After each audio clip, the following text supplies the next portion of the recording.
저희가 기다리고 기다리던 안진걸 민생경제연구소장님 모시고 말씀을 이어가 보도록 하겠습니다. 안녕하십니까, 소장님? 예, 안녕하십니까. 네, 오래 기다리셨습니다. 예. 기자회견이 앞에 진행이 돼가지고 아니 괜찮습니다. 요즘 네. 뭐 여러분 이거 뭔지 아시죠? 계란 한 판, 계란 두 판. 요거 조선일보 페이지로 만들었다고 합니다. 아, 아주 온 국민을 한 60만 부밖에 안 팔리면서 120만 부 팔린다고 거짓말하다 딱 걸리고 네, 그걸로 국민들의 혈세를 아. 부당하게 지원받았고 또 정부나 기업의 광고를 네, 2배로 뻥튀기해서 받은 거 아닙니까? 음, 그런 계란일보 또는 계란판일보죠. 네, 그자들이 지금 저지른 행포가 온 국민을 지금 분노하게 만들고 있습니다. 뭐 그럼에도 불구하고 조선일보를 좋아하는 분들이 있을 수 있겠지만 네, 네.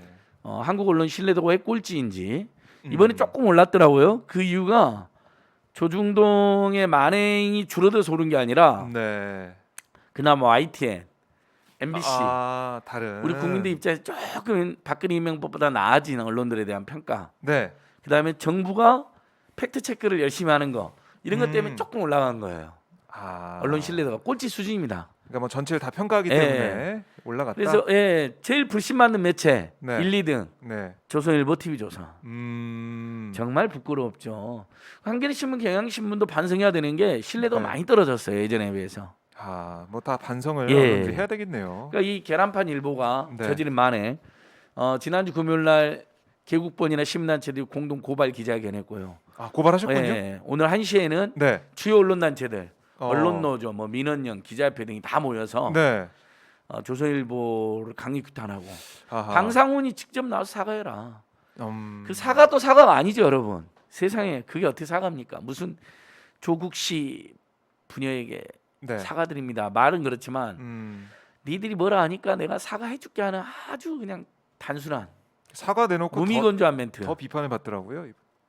사과라는 건 네, 바짝 낮은 자세로 진심을 담아서 음, 할 수 있는 최고 형식 최선을 내용을 담아야 되거든요. 네, 방상훈이 해야죠, 이 정도면. 폐간해야 폐간해야 될 지경인데 범죄 집단, 악마 집단으로 이번 다시 나온 건 지금 여러분 조선일보 보셨죠?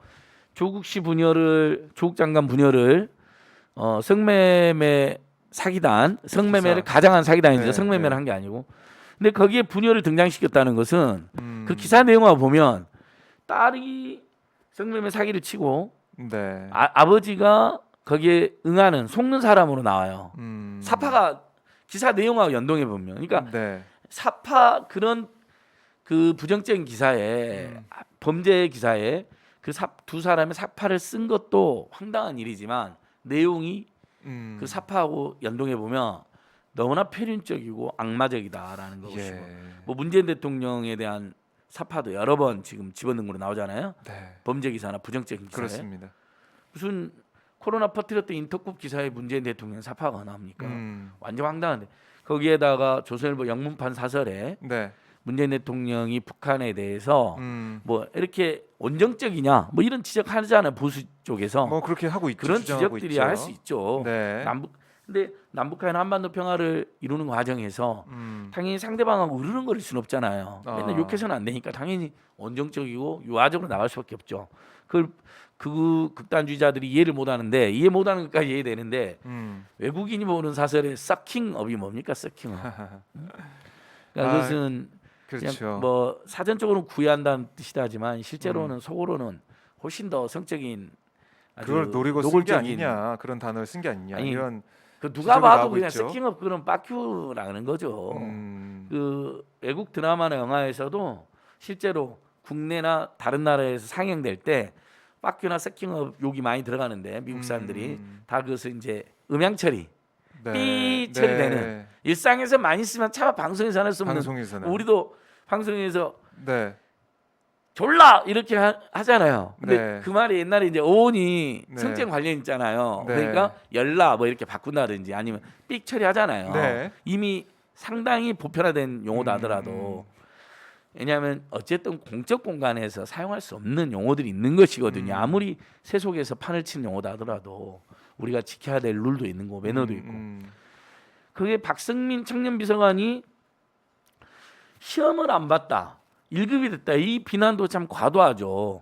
네. 당연히 정무직 청년 비서관은 어떻게 시험을 공무원 시험을 봅니까? 공무원 시험 볼 수 자리가 없는 거. 자체가 자리 자체 2030 운영하는 세대를 건데. 대변하는 정무직 한시적인데 네. 그래서 발탁할 수밖에 없는 자리죠. 선거를 통해서 뽑을 수도 없는 자리고. 그럼에도 불구하고 그분이 별로 검증이 안 됐다, 능력이 별로 검증이 안 됐다. 그런 지적은 할 수 있다고 봐요. 네. 저는 항상 열린 지적. 김용민 TV의 김용민 PD도 그런 지적을 한 거잖아요. 2030대 납득할 만한 인사가 아니었다. 그런 지적 네. 좋아요. 괜찮아요. 토론할 수 있다 봐요. 근데 조선일보는 SNS다가 1급 그러니까 .5도 신설해라. .5는 저도 잘은 모르지만 네. 룸사롱 뭐 급수 다룰 때 뭐 음. 템프로 .5 이런 얘기를 들어본 적이 있습니다. 네. 그러니까 1급을 이제 풍자하는 걸 넘어서 룸사롱 영어로 비난한 거잖아요. 근데 그걸 비호하는 김웅 검사 네. 모를 리도 없을 텐데 .5가 무한도전 영어라는 거예요. .5? 네. 왜 그렇죠? 무한도전에서 옛날에 예. 당신 2인자냐? 그러니까 1.5인자입니다. 뭐 이런 대사가 한번 있었대. 그러니까 1.5인자를 .5라고 했다는 거예요. 사실 무한도전이 그 자막을 .5로 한 것도 약간 문제가 될 수도 있는 거거든요. 근데 워낙 무한도전 개그 프로니까 그냥 넘어간 거예요. 또 그런 의도도 아니었을 거라고 선의로. 그냥 무한도전 꽤 또 옛날 얘기 아닌가요? 착한 방송이고 그러니까 옛날에. 그래도. 그러니까 갑자기 김웅이 그러고 나오니까 사람들이 무한도전에서 언제 .5로 이야기했어? 근데 보니까 있긴 있었어요. 근데 그걸 누가 알고 있나요? 예, 그러니까 네. 전혀 알았다 하더라도 그때 .5하고 음. 이 조선을 말한 .5는 완전히 네. 최근에 조선일보의 행태를 봤을 때 음. 룸사롱 언어 이른바 템프로가 최고급이고 0.5가 두 번째 급이랍니다. 그 언어로 쓴 거잖아요. 아니 박성민 비서관이 마음에 안 들면 그냥 예를 들면 다른 청년들은 뭐 그 능력에 대한 네. 뭐 검증이 안 됐다라는 비판. 뭐 그래서 뭐 다른 청년들은 이번 인사 역시 불공정했다 비판 뭐 이럴 수 있다고 봐요. 그렇게만 하면 되잖아요. 진짜 그 조국 전 장관 부녀의 얼굴과 네. 모습과 문재인 대통령의 모습을 악의적인 특히 이제 범죄 기사에 그러니까요. 총 6번이랍니다. 지금 확인된 겁니다. 여러분 어떻게 해야 됩니까? 이 계란일보를 만들자마자 이 계란판 만드는 데로 쓰여지는 동남아로 수출되는 이 계란일보. 네. 입만 열면 거짓 뉴스, 가짜 뉴스, 혐오와 폭력을 선동하는 분열을 선동하는 뉴스. 진짜 폐간시켜야 되지 않겠습니까? 지금 총은 올라간 지 얼마 되지도 않았는데 벌써 30만 가까이 되어가고 있더라고요. 여러분, 저 우리 오마이TV 이제 청자들 중에는 좀 중도적이거나 보수적인 분들도 많이 들어오시더라고요. 특히 이제 네. 보수적인 분들한테 여쭈겠습니다. 조선일보가 자신들의 정치 입장이랑 비슷해서 보실 수 있다고 봅니다. 하지만 이런 짓은 못하게 해야죠. 이런 신문은 폐간시키는데 폐간까지는 아니어도 규탄까지는 해주셔야죠. 아무리 조국 전 장관이 밉다고 그런 짓을 해서야 되겠습니까? 네. 이제 우리 사회가 싸울 수 있고 이견 다를 수 있는데 제발 중도 진보 보수 사이에 지켜야 될 룰은 지키고 하자는 거죠. 최소한의 네. 인간의 단위.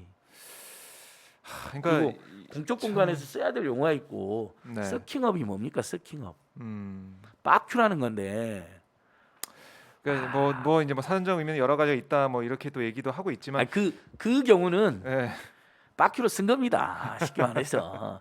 너 이렇게 북한을 그 언론사 요거 이제 유튜브라도 이런 데 많이 쓰니까요. 네. 사실 공중파에서는 안 쓰는데 유튜브에서는 공식으로 쓰더라고요. 많은 기자들이 언론인들이 그 어떤 언론이 예를 들면 조선일보가 윤석열을 빨아준다 이런 이야기 쓰잖아요. 네, 언론상은. 네. 그런데 사실 이 용어도 굉장히 이제 근원으로 따지고 보면 뭐 성적인 근원설도 있고 또는 여러 뭐 가지 성적인- 뭐 예, 여러 판단할 가지 수가 있죠. 어원이 있다지만 네. 성적인 근원설로 해석하는 사람들도 있습니다. 근데 이제 유튜브 방송에서는 여기까지는 쓰더라고요. 그러니까 언론사 은어니까 네. 일방적으로 이제 찬양해주고 뭐 비호해준다 할 때 이제 빠른단 말 쓰는 거 아닙니까? 뭐 네. 요거로 이제 쉴드라는 우리 용어도 있고. 근데 그렇습니다. 거기서 그 조선일보 사설은 이거잖아요. 문재인 대통령이 그냥 북한만 빨아준다 이런 거잖아요. 네. 뭐 북한 편만 들어주고 북한에 무조건 짝사랑 보내고 이런 거거든요. 아부한다 뭐 이렇게 예, 해석을 예. 하더라고요. 그러니까 아부한다 이런 건데 네. 구애한다 아부한다. 거기서는 근데 이제 훨씬 더 많이 쓰여지는 영어식 표현, 빠큐, 서킹업. 네. 이러지 맙시다. 아유 죄송합니다. 우리 방송에서 그런 표현을 써서 근데 제가 유튜브 방송이 그러니까 네. 조금 더 자유롭게. 그리고 그러니까- 저희는 그런 말을 안 쓰잖아요. 여러분 저희 방송 다 보시면 알겠지만 저는 방송에서 단 한 번도 욕을 해본 적이 없어요. 네. 제일 제가 할 수 있는 가장 최선의 욕은 얘라 이 나쁜 놈. 난 예. 풍자는 인간이 아니문이다. 사람이 아니문이다. 음. 근데 이 조선일보가 하는 짓은 사람이 아니문이다죠. 윤석열 씨가 장모님이 10원 한 장 피 안 줬다. 네. 이거 그러니까 진짜 인간이 아니란 게 아니라 짐승이란 게 아니라 인간이라면 그런 말 할 수 없다. 피해자가 있는데 피해자 수십 명인데 그럴 때 이제 우리가 사람이 아니문이다.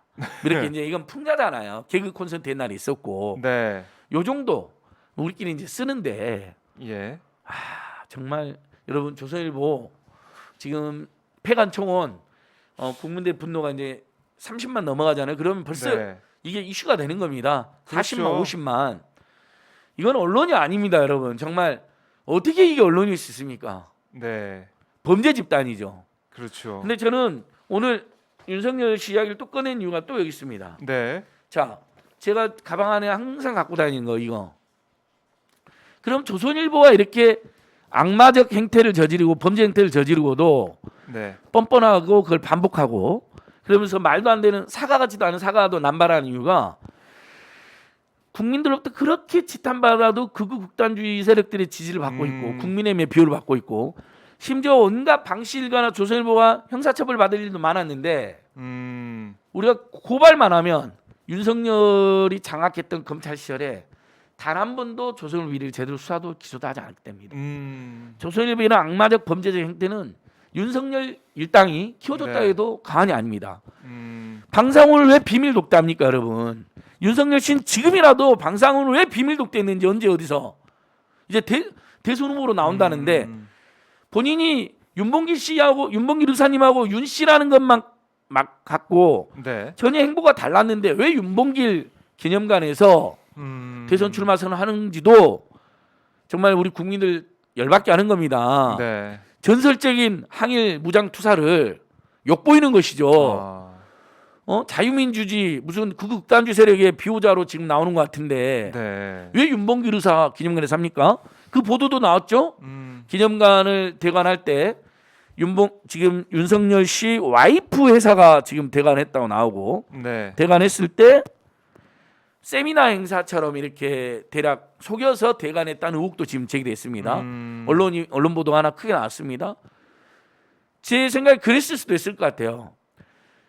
처음부터 대선 출마 그러면 윤봉길 그 기념관에서 너무 부담스러워서 그다음에 의사 정신하고 안 맞을 수도 있으니까 논란이 그렇죠. 있으니까 정치적으로 예. 특히 그냥 뭐 쓰이게 되는 거니까. 일반적인 정책 행사 같은 게 있을 수 있잖아요. 뭐 정당이 하는 무슨 학술 토론회 같은 건 상관없는데 뭐 독도 문제 어떻게 볼 것이냐, 일본에 이런 거 할 만하잖아요.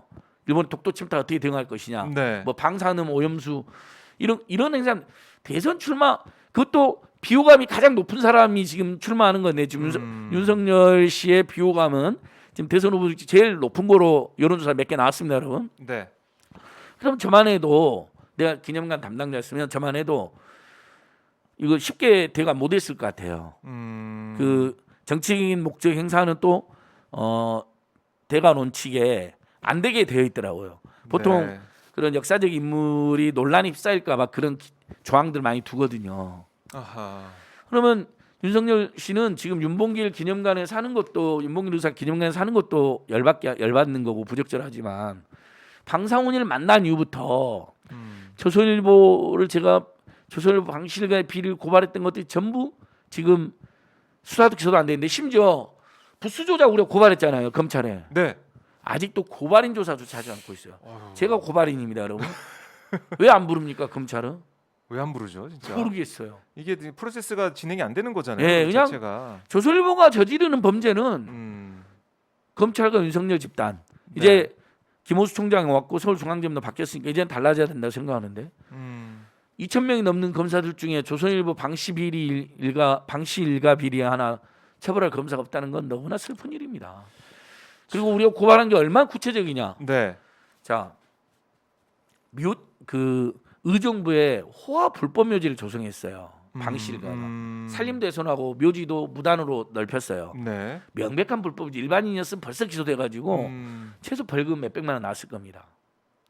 그 다음에 방상훈 사장 아들 방정호 씨, 그 운전기사한테 뭐 애들까지 나서서 막 너무나 황당한 잘라버릴까 죽여버릴까 막 폭언하고 네. 그때 그 운전기사를 방정호 씨가 회사 차량이고 회사 기사님인데 완전 철저히 가족들을 위해서 본인이 타고 다닌 것도 아니에요. 그렇지. 가족들을 위해서 네네. 악용한 게 드러났어요. 이건 전형적인 횡령과 배임이 되거든요. 이것도 수사도 안 하고 기소도 안 하고 있어요. 이게 뭐 선택 부수 조작. 아니 예. 너무 빠르잖아요. 부수 조작했으면 네. 이건 업무방해 사기죄죠. 국민의 세금까지 빼돌린 건데. 그렇죠. 이건 철저히 기소도 안 수사를 해야 하고 되는 수사도 안 부분인데. 예전에 또 로비스트 박수환 씨 통해서 뭐 조선일보 칼럼이나 기사가 막 바뀌고 막 그런 적이 있었거든요. 네. 이것도 언론농단이다. 이것도 수사도 기소도 안 하고 있어요. 하하. 참 이게 정말 조선일보의 공화국인가, 조선일보 예. 왕국인가 생각이 들 정도로 자괴감이 드네요. 그 이런 방실가 때문에 또 억울하게 희생된 고 이민아님 있잖아요. 모습은. 네. 방상훈 회장 동생의 와이프였던. 그 그분 완전히 감금 폭행당하고 난리 났잖아요. 네. 손방망이 처벌받았습니다. 겨우 그것만. 근데 그걸 손방망이 기소한 게 바로 윤석열 윤대진 라인입니다. 그러니까 뭐 조선일보는 여러분 무슨 이런 특권과 특혜와 성역입니까? 네. 그래서 저희가 정말 이건 선거하고 상관없습니다. 정말 조선일보를 몰아내는 투쟁을 해야 된다.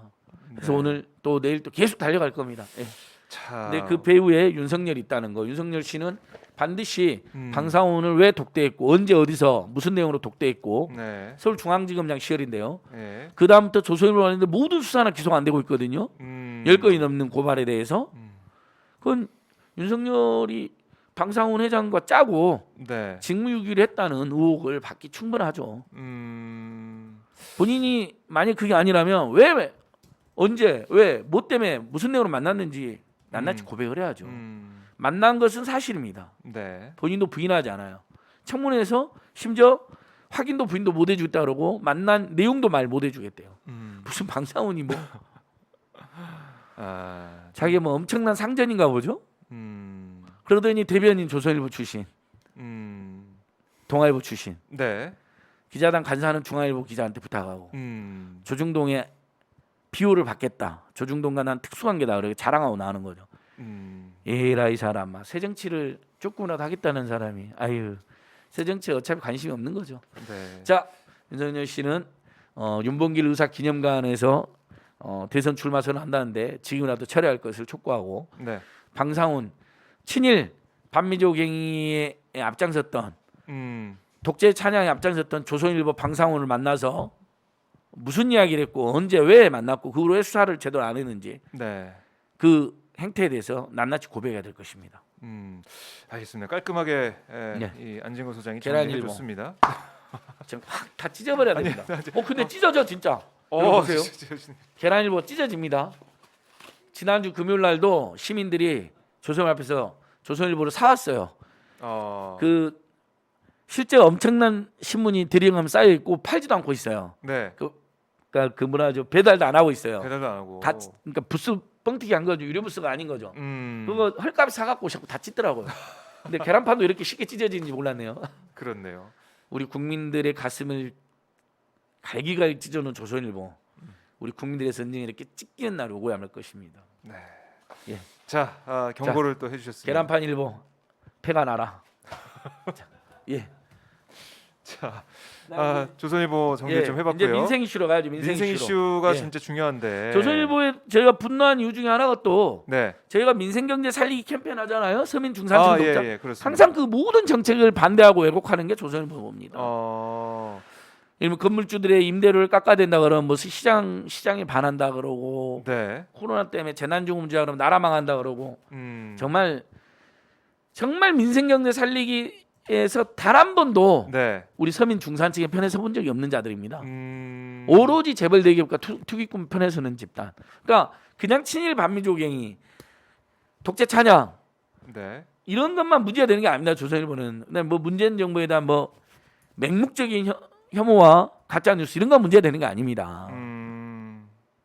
그러니까 참 우리가 볼 때는 네, 정책적으로도 네. 항상 재벌 대기업과 부동산 투기 세력과 특권층을 비호합니다. 그 내용을 봐도 보도 내용을 봐도 예. 보면은 민생보다는 특권층 옹호에 그렇죠, 더 그렇죠. 치우쳐져 있다. 지금도 부동산 투기를 말씀이신데? 비호하는 세력이죠. 자, 수술실 CCTV 여러분 가야 되잖아요. 네. 오늘 국민권익위원회 발표에 하니까 97%가 찬성하는 것으로 국민들의 어우. 다른 여론조사에도 뭐 80%가 다 찬성하잖아요. 네네. 국민권익위 발표는 더더욱이나 국민들이 그러니까 이게 정말 네. 국민 권익의 중요한 부분이다. 너무 생각을 하고 핵심이죠. 계시는 거죠. 우리 모두 수술실 가는데 부모님도 가고 우리 자신도 갈 수 있는데 네. 저도 내일 건강검진 받으러 가는데 겁이 나죠. 이제 몸이 많이 망가졌을까봐. 네. 예. 근데 수술실에서 하도 의사 바깥축이니 성희롱이니 그 다음에 뭐 들어와도 안 될 사람이 왔다 갔다 한다든지 그 네. 얼마나 우리 마취 상태에 누워 있는데 불안하고 불편합니까? 그다음에 의료사고 날 때 서로 입증하기도 힘들고. 네. 그러니까 얼마 전에 한 의사 선생님 수술 CCTV 설치한 병원장님 인터뷰 봤는데 뭐 저기 진료 행위가 축소된다고 이제 일부 의사들이 이야기하는데 그런 거 없대요. 오히려 그게 다 고생 잡히니까 나중에 서로 오해받을 일이 없으니까 더 편안하게 딱 당당하게 제대로 진료할 수 있었다. 그럴 수 있죠. 그러니까 사실 이게 혹시라도 소극적인 의료사고로 오해받을 수도 있는데 네. CCTV가 다 찍히면 의료사고 오해도 안 받을 거 아니에요. 정상적으로 했다면. 그런 면에서. 예. 그러니까 오히려 더 위축되지 않는다는 겁니다. 그 다음에 7월 달부터 이자율 이제 최고 이자율이 인하됩니다, 여러분. 네. 20%로 20% 이상 받는 20% 초과한 모든 이자는 무효입니다. 무효가 되는 거예요. 돌려받을 수도 있고 네. 형사처벌도 받는 겁니다. 그렇게 폭렬치하면 우리 사회가 점점 더 정상화되는 것이죠. 문재인 정부 들어서서 24% 냈다 다시 20%까지 내린 겁니다. 네. 근데 그러면 20% 신용도가 안 돼서 불법 사채로 내몰리는 거 아니냐 일부 서민들 그런 이야기 하는데 그렇지 않습니다. 지금 서민금융진흥원 가시면요 신용도가 낮은 네. 국민들에 대한 다양한 정부 직접 대출이나 정부가 지원하는 대출 프로그램이 아주 많아졌습니다. 네. 서민금융진흥원 가시라고 주변에 혹시 저기 생활고에 시달려서 빚을 내야 되는데 급전이 필요한데 네. 그럼 이제 불법 사채로 많이들 가시잖아요. 일부라도 못 가게 해야죠 우리가. 그래서 일단 일반적인 모든 이자는 20% 이하로만 앞으로 오니까 일부 대부업체나 신용카드나 우리가 연체하고 그러면 옛날에 막 24%까지 막 받고 그랬잖아요. 그렇죠. 이제 연체를 해도 20%까지밖에 못 받는 겁니다. 연체 이자율까지 다 합쳐서요. 그다음에 7월 달부터 또 차고송금 구제. 돈 잘못 보내는 사람도 엄청 많다 했죠. 몇십만 명이 1년에. 받기가 참 힘들다고 예, 했었잖아요. 은행에 전화했는데 은행에서 그 돈 받은 사람한테 돌려달라 그랬는데 그 네. 사람이 쌩 까버리면 예, 또 약간 생활용어 나왔습니다. 쌩 까버린다. 방송 보통 공중파에서는 안 쓰지만 네. 유튜브에서는 쓸 수 있습니다. 쌩 까버리면 네. 은행이 할 수가 없는 거예요. 어떻게 할 수가 없는 거예요. 강제로 돈을 못 빼와요. 이미 빼가버릴 수도 있고. 그렇죠. 자, 이 경우는 이제 소송까지 앞으로는 가야 되잖아요. 네, 소송까지 가는데 소송 가면 얼마나 피곤합니까? 힘들고. 네. 앞으로는 예금보험공사 우리 국내 예금을 5천만 원까지 지켜주는 네. 예금보험공사로 연락을 하면 거기서 이제 은행이 먼저 했는데 안 된다. 그럼 예금보험공사 나서서 예. 연락도 취하고 그래도 안 돌려주면 근데 아무래도 예금보험공사가 딱 공공기관 나서서 저 부당하게 받은 분들이 조금 그렇죠. 신경을 쓰겠죠. 네. 그다음에 이제 소송이랑 비슷한 지급명령 신청까지 해줘요. 그거는 간단하게. 지급명령 이건- 신청까지. 이건 무조건 받아들여지는 거죠. 네. 왜냐하면 잘못 송금된 거 법원이 알면 그러니까 이제 소송은 절차가 들잖아요. 돈도 많이 들고 시간도 들고 지금은 신청서 하나 내는 거예요. 안진걸 고객이 박정호 고객한테 지금 100만 원 잘못 보냈습니다. 네. 돌려주세요. 신청서 내. 그럼 법원이 보기에 그게 입증될 거 아니에요. 딱 돈 간 게 보이잖아. 그렇죠. 계좌가 그다음에 보이죠. 이제 원고가 신청인이 안진걸 고객 그러니까 그 100만 원 김윤상 PD님한테 보낸다는 게 박종우 기자한테 잘못 보냈는데 박종우 기자가 안 돌려줍니다. 판사님 빨리 받게 해주세요. 그러면 판사님이 네. 바로 뭐 재판도 아니에요. 딱 보고. 신청서 모두 알 수 있잖아요. 음. 자 박종우 씨는 빨리 돌려주세요 100만 원. 네. 딱한 사정이 있을 수도 있는데 그래도 남의 돈을 그러시면 안 되죠. 잘못 받은 돈인데. 근데 이제 박종우 씨가 이 돈 원래 내가 그 사람한테 받을 돈이 있었다. 예적으로 그럴 수가 있잖아요. 뭐 둘이 주장을 할 수가 진여가지고 있다. 예. 그러면 이제 소송으로 넘어가는 경우는 있을 수 소송으로. 있습니다만 일반적으로는 증명신청은 정리가 대부분 된다. 받아들여지죠. 그것도 좋대요. 그러면 예. 뭐 아주 간단한 거죠. 그렇습니다. 저희가 뭐 민생 얘기를 하고 있는데 제일 가장 심각 주목받고 이제 있는 본격적으로 민생 해야죠. 있죠. 정말 우리 오마이 TV에서 오마이 뉴스까지 해서 네. 홍남기 부총님하고 저하고 공개 토론 한번 붙여주십시오. 도대체 홍남기 부총님 뭐가 그렇게 베베 꼬이셔가지고 네. 무슨 전국민 재난지원금은 네. 자기 신념에 맞지 않는다, 생각이 다르다, 정부로서는 검토한 적이 없다, 뭐 심지어 목숨을 걸고 안 된다 이런 것인지. 그래서 국민의힘 의원들한테 지금 박수를 받고 있는데요. 네. 자, 여기서 드러났죠. 국민들이 이렇게 힘든데 국민들이 돈 쓰는 것을 아까워하고 끝까지 방해하는 집단이 바로 아까워하고. 국민의힘 집단, 그다음에 일부 경제관료들이라는 게 드러난 겁니다. 포퓰리즘 얘기하고 예. 있고 왜 이거 부자한테 어떻게- 더 주냐. 이게 어떻게 포퓰리즘입니까? 모든 국민이 고통을 받아서 1년 반 동안 다들 너무너무 힘드셨잖아요. 지금 이 순간에도 저희 마스크 쓰고 방송하고 마스크 비용 들었죠. 손세정제 비용 들었죠. 부자들 중에도 경제가 네. 기업이나 하던 일이 폭망한 사람들 많습니다. 네.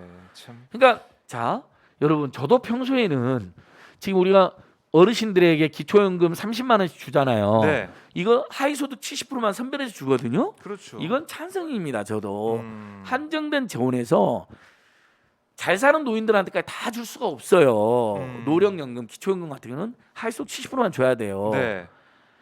근데 이번 재난지원금은 복지 정책으로 시작된 게 아닙니다. 모든 국민이 이 재난으로 고통을 받고 피해를 받고 네. 방역에 협조를 했고 생활성의 불편을 감수. 아하. 사실상 9시에 통금, 10시에 통금을 다 감내했잖아요. 그렇습니다. 그러니까 대통령이랑 여당 대표들도 여러 번 네. 이것은 전국민 1호금, 아. 전국민 격려금이다라고 한 겁니다. 맞아요. 그리고 위로해 그렇게 준다. 모두에게 돈을 쓰면 네. 그것을 한시적으로 2달이나 3달 안에 반드시 현금으로 주면 저금해버리는 사람도 있으니까요. 지역화표나 신용카드 포인트로 줘서 2달이나 3달 지나면 소멸됩니다. 사용은 못합니다. 반드시 다 쓰게. 지역경제, 동네 경제, 대기업에서는 못 쓰게, 회사에서도 못 쓰게. 그렇죠. 그러면 골목 경제도 상권을 살아납니다. 위해서. 그러면 경제성장률 4% 이야기를 했는데 5% 네. 까지 올라가는 겁니다. 근데 그럼 일자리가 또 늘어납니다. 근데 홍남기 부총리님 첫 번째 잘못, 대통령과 여당 대표들이 그렇게 이야기해서 거의 이제 국민에 다 추석 전에 받는 걸로 알고 있는데 느닷없이 끼어들어 가지고 안 된다고 한 거. 두 번째, 정부는 검토한 적이 없다는데 홍남기 부총리가 지가 정부입니까? 정부를 참칭한 겁니다. 정부의 수반은 홍남기가 아니라 문재인 대통령입니다. 행정부의 수반은. 그렇죠. 그리고 국무회의입니다. 국무회의나 대통령, 상당수 국무위원들과 대통령은 여러 번 전국 재난지원금을 줘야 된다고 지금 네. 이야기했습니다. 2차에서 4차는 선별로 했고요. 5차니까 이번에. 오차니까. 근데 본인이 정부를 참칭해서 마치 본인이 정부의 입장을 다 대변하는 것처럼 대통령도 분명히 전 국민에게 주자고 그랬는데 검토한 적이 없대요. 그럼 대통령 뭐가 되는 겁니까? 다른 국무위원들은 뭐가 되는 겁니까? 그러니까 이게 진짜 기재부의 나라도 아니고. 그러니까 이게 기재부 나라가 돼버린 겁니다. 네. 지금 우리가 선거로 뽑아본 적도 없고 그런 권력을 준 적도 없습니다. 그래서 국회에서 우원식 의원이 멋있게 따진 겁니다. 자, 나라 국간을 지키는 열쇠를 준 거지. 네. 출납한 열쇠를 준 거지. 당신이 기재부가 그것을 절대 문을 안 열어주는 권한을 준 게 아니다. 결정은 대통령이나 국회산이 당신은 열어라면 열어야 된다. 그렇죠. 근데 열었더니 돈이 많더라, 식량이 적더라라는 이야기는 할 수 있지만 결정하면 집행하면 되지. 그렇죠. 지금 열쇠를 잠가놓고 못 주겠다고 지금 버티는 꼴이 되는 거예요. 다 주려고. 국민들 여론도 보편적 지원이 우세하고 그렇죠. 심지어는 보편이냐 선별이냐 물으니까 네. 5대4 뭐 6대3 이 정도 나오는 거지. 제가 여러 번 말씀드렸잖아요. 여러분. 진짜로 여론조사 전문가들한테도 물어봤어요. 네. 보편적인 지원해주고 선별도 병행하는 거라면 90% 정도가 다 거기에 동의할 거란 거예요. 왜냐하면 우리 국민들이 지금 보편이냐 선별이냐 물어보면 더 어려운 사람도 있는데 더 어려운 아이고, 사람 그렇게, 선별해 주셔야지 이렇게 인지상정. 착하게 생각하는 국민이 많은 거예요. 네. 진짜 착하신 거예요.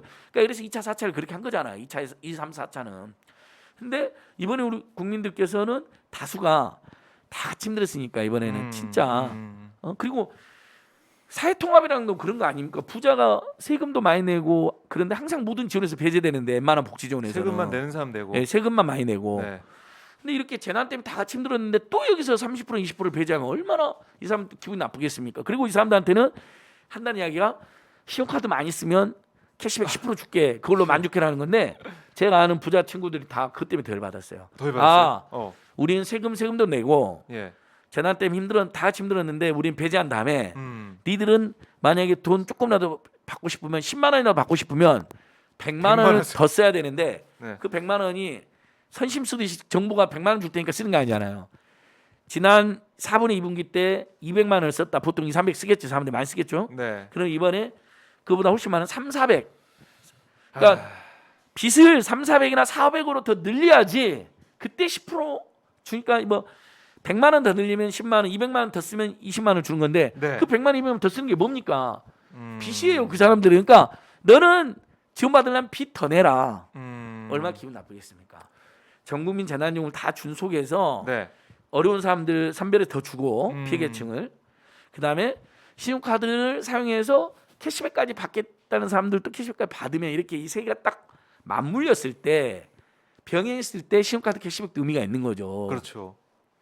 그러면 예를 들면 현금으로 내던 거 신용카드로 이렇게 내고 하반기에 쓰려고 했던 거 좀 땡겨서 쓰면 예를 들면 신용카드를 50만 지난 분기도 한 50만 원만 더 써도 네. 그래도 5만 포인트 나오니까 그렇죠. 5만 포인트로 5만 원. 가족들 간에 4인 가족 네. 회식 한번 하고 그렇죠. 이러는 거거든요. 그런 건데 아예 이 이른바 예. 세금을 내는 사람들은 예. 더 돈을 많이 써야 그렇죠. 그렇게 혜택 받을 수 있게 만들어 놨으니까. 그리고 이제 상위 30%라고 하면 상위 30%는 상위 20% 그러면 엄청 부자일 것 같지만 실제로 맨 위에 1%에서 10% 구간은 상당한 부자들이 많은 거 맞아요. 근데 상위 20% 상위 30%는요. 주변에 보시면 제가 이걸 많이 헷갈리시더라고요. 네. 맞벌이 맞벌이. 차 한 대 있거나 집 있고 차 한 대 있잖아요. 그러면 소득 인정액이라는 게 있어요. 네. 차량이나 집은 다 소득 인정액이 높아요. 그래갖고 부부가 맞벌이해서 한 500만 원 정도 벌어. 이제 둘이 해서 한 300, 300에서 600 정도 번다고 쳐요. 보통 요즘엔 뭐 4, 500도 많이 있으니까 뭐 600, 700, 800. 그렇죠. 그러고 집 하나 있고 차 있어. 그러면 상위 20%로 편입돼 버립니다. 분류됩니다. 그 정도면. 그러니까 그렇게- 상위 20%. 그렇게 그러니까 이제 소득 구간이 부자들이 아니네요. 1분위, 예. 2분위, 3분위, 4분위, 5분위, 6분위, 7분위, 8분위, 9분위, 10분위로 나누잖아. 이 10분위가 최고 부자예요. 여기는 이분들은 좀 부자인 건 맞아요. 네. 근데 밑에 9분위, 8분위만 해도 음. 주변에 흔히들 말하는 직장 맞벌이, 부부 네. 맞벌이하고 집 한 채 있는 집들이 대부분입니다. 많이 편입됩니다. 자, 그러면 이거는 정말 심각하네요. 심각합니다. 들어보면. 예. 그리고 대통령하고 여당은 뭐가 됩니까? 올해 초부터 여러 번 이야기했어요. 그러니까 사실 4차 재난지원금 할 때 그때 네. 이낙연 전 대표가 전 국민 얘기하다가 4차 때 전 국민 이야기하다가 민주당 이야기했어요. 네. 보궐선거도 있고 그러니까 여러 가지 맞아요. 목적상 예. 저희들도 이야기, 저는 보궐선거 상관없이 이야기했고 제가 이 방송에서도 2차, 3차는 선별로 했으니까 4차는 진짜 고통받은 지 1년도 더 됐고 예. 제가 열변 했던 기억이 나요. 위로해주자라고 근데 했죠. 선별로 할 때 그때 대통령하고 이낙연 대표가 어떻게 이야기했냐? 그는 5번째는 전 국민으로 하자라고 국민들에게 희망의 메시지를 준 겁니다. 네. 여름쯤에 방역도 조금 더 성공하고 네. 백신도 맞아가면 백신도. 지금 딱 그럴 때잖아요. 그렇죠. 다 기다렸어요 딱 우리 지금이죠. 국민들이. 맞아요. 거기다가 여름휴가 다가오죠. 대체 휴일 됐어요. 확대됐죠. 예. 그럼 이제 쉬는데 네. 집 콕하고 쉬어 밖에 나 돈을 쓰려면 내수가 쓰면 돈이 있어야 되잖아요. 안 그러면 집 콕밖에 할 수가 없거든요. 맞아요. 근데 그러면 재난지원금이 들어와야 되잖아요. 하하. 70% 80%를 이렇게 선별하잖아요. 그러면 저희들도 또 그걸 입증을 해야 되고 국민 모두가 그렇죠. 내가 70%에 들어갑니다. 80%에 들어갑니다. 자기 가난과 상대적 빈곤을 입증해야 되고요. 서류도 많이 내야 돼요. 시간도 오래 걸리고요. 아니 진짜 70.01%에 해당하는 그다음에 사람은 어떻게 되는 거예요? 77%는 87%는 어떻게 되겠어요? 자, 박정호 기자님보다 네. 제가 한 10,000원인가 20,000원 소득이 더 많아갖고 네. 내가 81%가 됐어. 아. 박정호 기자님 79%로 됐어. 네. 근데 박정호 기자님은 5인가 본데 이번에 뭐 이야기된 게 뭐 30만 원 정도 이야기되면 150만 원 받아 옆집에서. 그래서 막 회식도 하고 들려 막 150. 갑자기 안 보이던 저기 자전거도 하나 괜찮은 걸로 좀 바꾸고 고기 냄새 나고 막. 고기 냄새 나고 와인 냄새도 나고. 근데 제가 10,000원 더 버는데 네. 아. 나는 한 푼도 안 나와. 진짜 이거는 아, 심각하네요. 이건 진짜 네, 이건 네. 정말 열받는. 그다음에 또 문제가 있습니다, 여러분. 어. 처음부터 50%만 준다 했는데 여당이 투쟁을 해서 70% 80% 올라가면 네. 100번 양보해서 국민들이 아 그래도 애썼구나 이게 돼요. 근데 모든 국민한테 지금 100% 준다고 했다가 다 오히려 기대감이 그래서 다 높아졌는데 받을 거 기대하고 있었는데 이번에는 다르겠지. 다시 한번 부자들도 여러분 부자들도 네. 1년 반간 고생했잖아요. 세금도 많이 냈고 그다음에 아, 부자들도 사업이 망할까나 지금 완전히 경제로 위축되는 거 많습니다. 올 소득이 확 줄어든 사람이 그렇죠, 많아요. 그렇죠. 뭐 집도 있고 차도 있겠지만 근데 집 팔고 차 팔고 그래라는 건 가혹하잖아요. 뭐 투기 세력이 종부세 때문에 집 팔고 이런 것은 당연히 일리가 있지만 네. 이거 진짜 심각합니다. 심각하네요. 저는 선거 이야기까지 꺼내고 싶습니다. 이건 대선에도 엄청난 악영향을 끼칩니다. 아니 지금 보니까 민주당 네, 정부 여당이 국민에 대해서 어. 이렇게 제대로 책임을 못 진다. 국민을 갈라놓는다 오히려. 부자 국민, 가난한 국민. 네. 때로는 사회 통합해야죠. 종부세 같은 것은 국민을 갈라놓는다는 지적을 받는다 하더라도 그게 옳은 거니까 그렇게 하는 겁니다. 투기세를 근절해야 사회 통합이 진짜 되는 거니까. 네. 당연히 극소수만 음. 투기 세력들만 내게 하는 게 맞는 거죠. 그렇죠. 그 사람들이 반발해도. 네, 네. 아니 이게 사실 뭐 선거 이런 걸 떠나가지고 국민들의 민심을 좀 잘 들으면은 이거 반영할 수도 있고 왜 그동안 계속해서 홍남기 부총리를 돌파를 못하는지 전 이것도 좀 답답하더라고요. 그러니까 이제 현 정부의 경제 관료가 많지 않다 그런 게 있죠. 그래서 김동연 같은 사람 등용했더니 네. 국민의 후보로 나온다는 거예요. 아, 그럴 가능성이 예. 높은 상황이죠. 네.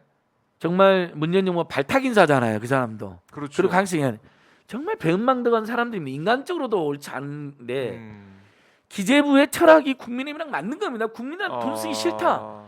국민들 빚이 지금 GDP 대비 100% 1,800조를 네. 돌파해도 니들이 가난하게 사는 건 어쩔 수 없어. 나라님도 가난은 구제 못해.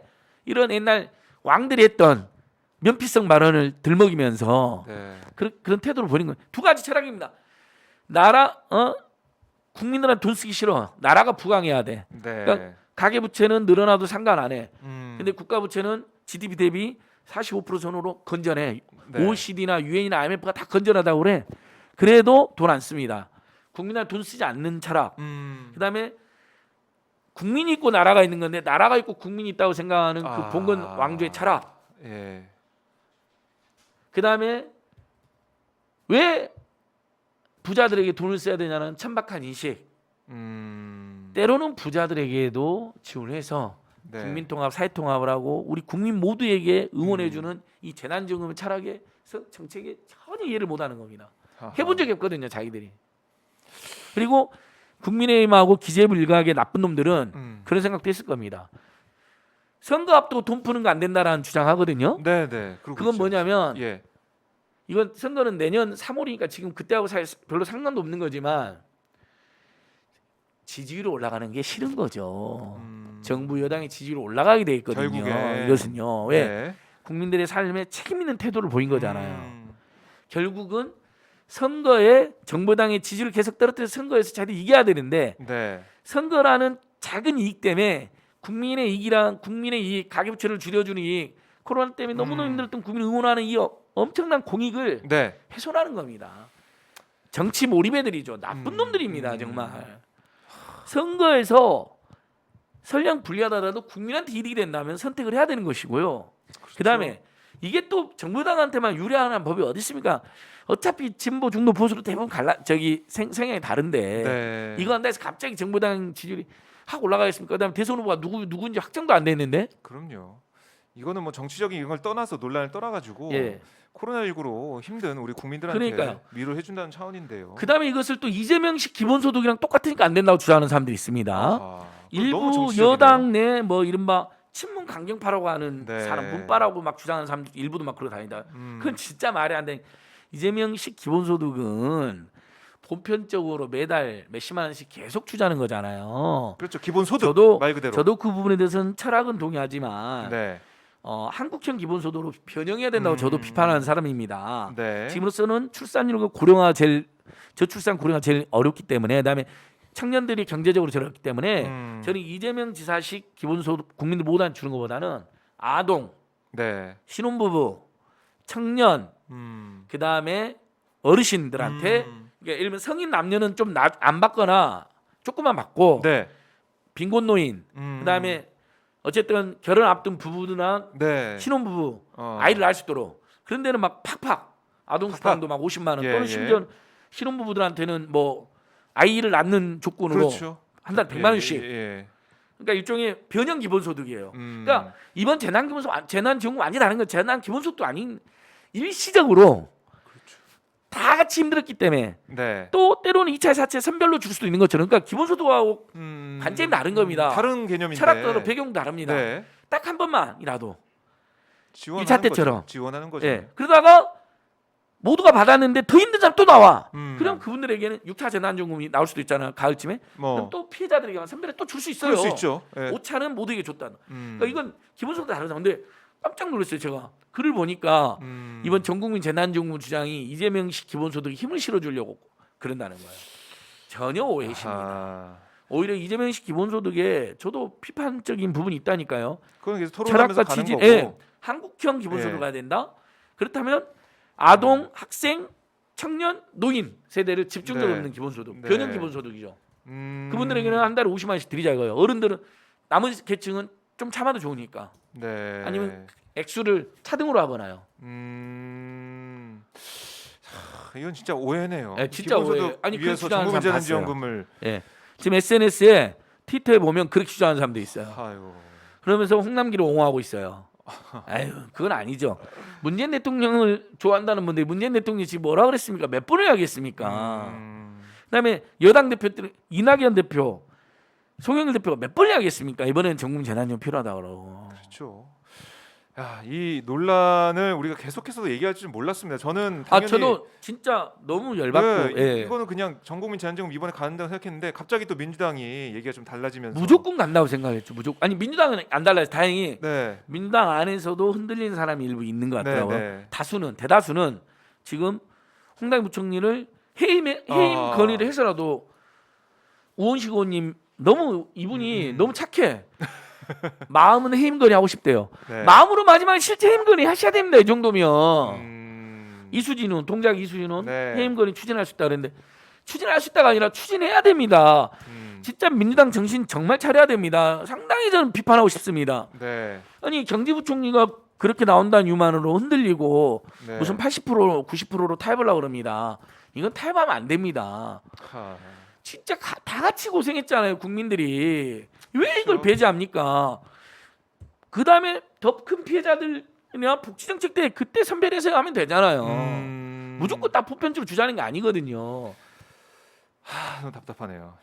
그래서 저는 만약에 민주당이 이거 관철 못 시킨다. 네. 그러면 국민의 실망과 반발이 엄청나게 클 것이고요. 네. 당연히 대선 때까지 그런 부정적 평가는 가는 거죠.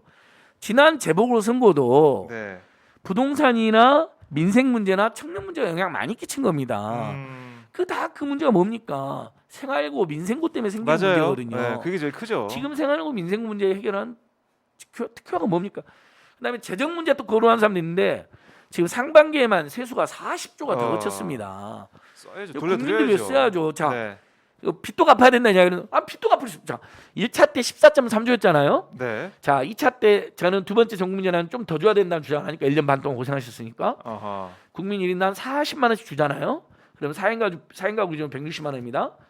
그러면 40만 원은 5천만 국민을 곱하면 20조입니다. 14.3조에 비해서 한 5조 더 써가지고 온 네. 국민이 해피해진 다음에 근데 세수가 40조가 더 거쳤잖아요.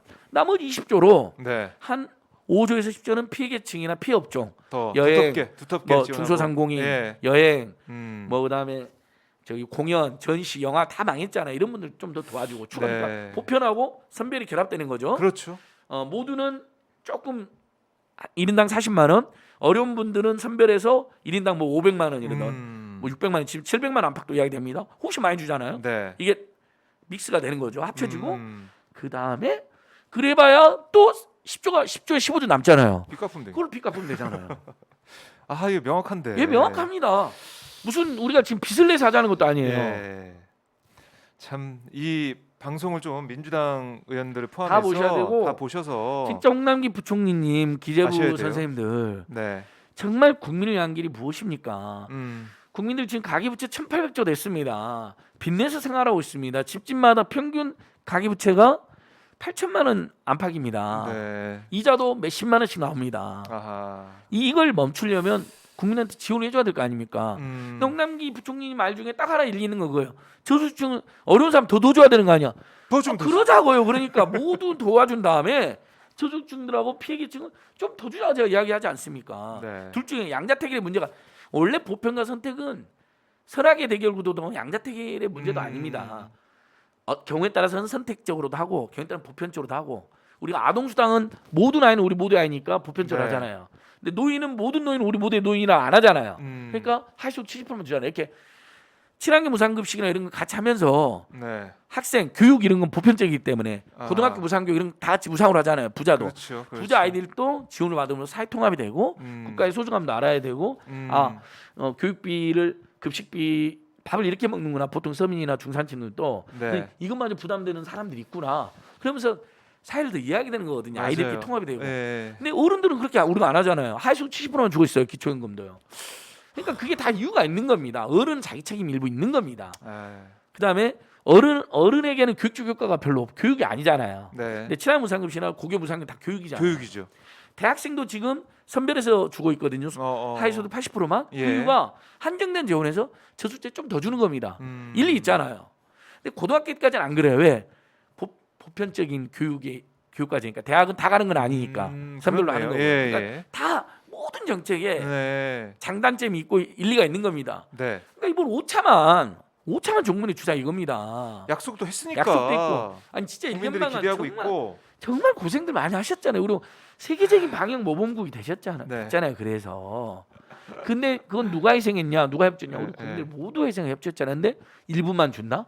이건 이 정책의 성격 안 맞는 겁니다. 그러면 진짜 이 여기에 대해서 비판적인 분들은 이런 생각할 것 같아요. 이제 앞으로 나는 정말 방역에 협조 안 해도 되겠네 이런 생각할 수도 있어요. 나쁜 마음 먹게 부자들은 되면. 얼마나 짜증 나겠습니까? 그렇게 안 하시겠지만, 그러니까 그렇게 그리고 짜증 이제 난다는 거죠. 자영업자들이나 동네 중소상공 입장에서도요. 네. 100% 돈이 풀려야지 매출 훨씬 많이 늘어날 거 아닙니까? 음, 70%만 풀리는 것보다는 80% 맞는 것보다는. 네.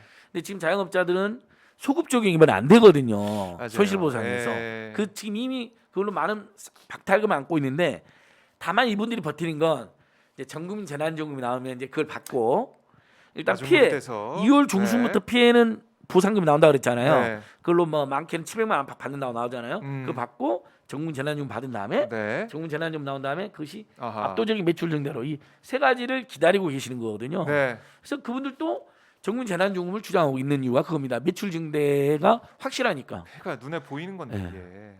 자, 정말 이 홍남기 부총리와 안진걸 소장의 예. 토론 한번 언제나 붙여주세요. 저희 기다리고 진짜. 있습니다. 예.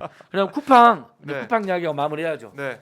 지난주 화요일 날 갔다 왔습니다. 지난주 목요일 날은 쿠팡에 과로사를 당한 유족들이 쿠팡 항의 방문했고요. 여전히 사과도 제대로 안 하고 조치도 안 한다. 네.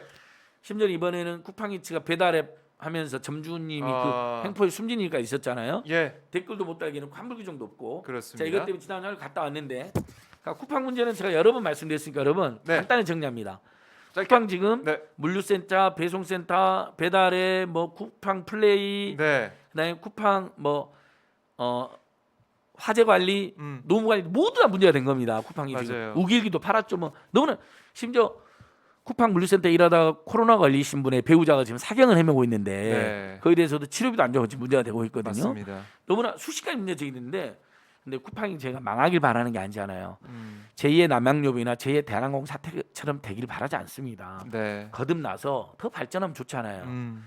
노동을 존중하고 그렇습니다. 그리고 또 발전하고. 네. 그래서 쿠팡의 제가 쿠팡의 재반 문제에 대한 사회적 대화위원회를 제안해놨습니다. 아, 그거 괜찮네요. 쿠팡이 문을 열고 네. 각계각층 전문가들과 당사자들, 노동자, 소비자, 중소상공인들 이렇게 다 모셔서 네. 그다음에 코로나 걸린 분들까지 다 모셔서 음. 거기서 문제를 해결하는 거죠. 하나씩 하나씩. 택배 문제를 우리가 네. 사회적 합의를 통해서 해결해 나가고 있는 것처럼 네. 쿠팡이 지금 그런 열린 자세가 매우 필요합니다. 아. 쿠팡이 지금 무조건 막 부인하고 언론사 상대로 막 소송 걸고 네. 막 저기 반박 보도자는데 이럴 때가 아닙니다. 한번 진짜 사회적인 대화를 통해서 예. 발전하는 쿠팡. 쿠팡의 사회적 기대해 책임을 보겠습니다. 위한 뭐 사회적 대화위원회 네. 이걸 만들어서 쿠팡이 뭐 조금 시간이 걸리더라도 뭐 20가지다 문제점은 20가지 네. 올려놓고 쿠팡은 또 여러분 지각 증상이라 해서 물건 파는 중소기업이나 중소상공인한테 대금을 2달 정도 후에 줘요. 아이고. 현금을 최대한 갖고 아이고. 있다가 주는 거예요. 아이, 또 그러면 또 안 그럼 되죠. 중소기업 중소상공인 입장에서는 이 사람들 힘들죠. 약자잖아요. 예. 돈 맥경아 돈의 맥이 지금 네. 막혀 있는 분들인데 이분들한테 2달 후에 준다는 것도 이것도 문제로 지적받고 있어요. 거의 세계적인 기업이 되겠다는 예, 세계적인 쿠팡이 기업으로 지금 거듭나는 사람들이 바뀌어야 되고요. 이 문제는 저희가 매주마다 한번 짚어보고 어떻게 예. 변하는지 보도록 하겠습니다. 자, 미나리님, 김기선님, 서영일님, 황영선비님, 또 기리의 자유혼님, 그다음에 유상옥님, 많은 분들이 함께해 주시면서 김용숙님, 안진건 소장을 응원해 주셨습니다. 감사합니다. 예. 고맙고요. 다음 주에도 어김없이 월요일마다 예, 예. 10시면은 안진건 선생님 오시니까요.